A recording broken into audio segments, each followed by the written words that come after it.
let me introduce our work on Contextual-Bandit anomaly detection for IoT data in distributed hierarchical edge computing. This is architecture of our HEC testbed. This testbed consists of 3 layers: IoT device, edge server, and cloud server. At different layer, we use different devices. IoT device, we use Raspberry Pi 3. Edge server, we use NVIDIA Jetson TX2. On cloud server, we use NVIDIA DevBox with 4 GPUs. And for each layer, we deploy a different anomaly detection model. And which model do we use? We choose a model based on what data is the input data. Basically, we handle 2 different types of data. The first is univariate data. In this case, because the handling this type of data is relatively simple, we use autoencoders. So you can see the AE stands for autoencoders. For second data, which is multivariate data, we use LSTM sequence-to-sequence model. This model can handle more complex data than autoencoders. Now let's look at our software architecture. The IoT device, which is Raspberry Pi, is connected to a GUI, a graphic user interface, as shown on the left-hand side. This allows users to select which dataset do we use. It corresponds to either univariate or multivariate data. It also allows users to select which scheme are we going to evaluate. As you can see, adaptive at the rightmost end is our proposed method. The other 4 are the baseline schemes that we compare with.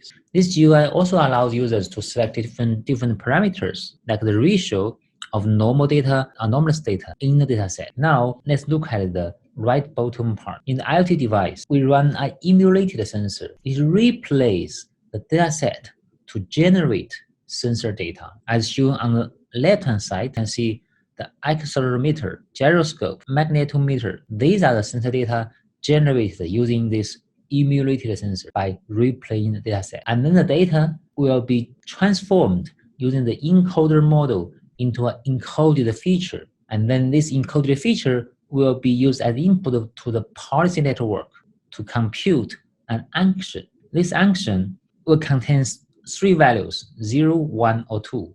If it is 0, then the anomaly detection will be performed at the IoT device. So in that case, the encoded feature will be fed into the decoder model to do anomaly detection. If the output is 1, then the edge server will be chosen. Basically, it will be either AE edge or the LSTM edge be chosen to do anomaly detection. If output is 2, then the cloud server will be chosen. And then the result, which is running either in IoT device, edge server, or cloud server, will be communicated back to IoT device and then sent to the GUI to display on the right-hand side bottom corner. As you can see, the 3 curves are anomaly detection, which compares against the ground truth, and then end-to-end delay, as well as the accuracy, as displayed on the second and third curves. So now let's look at a realistic example shown in our demo.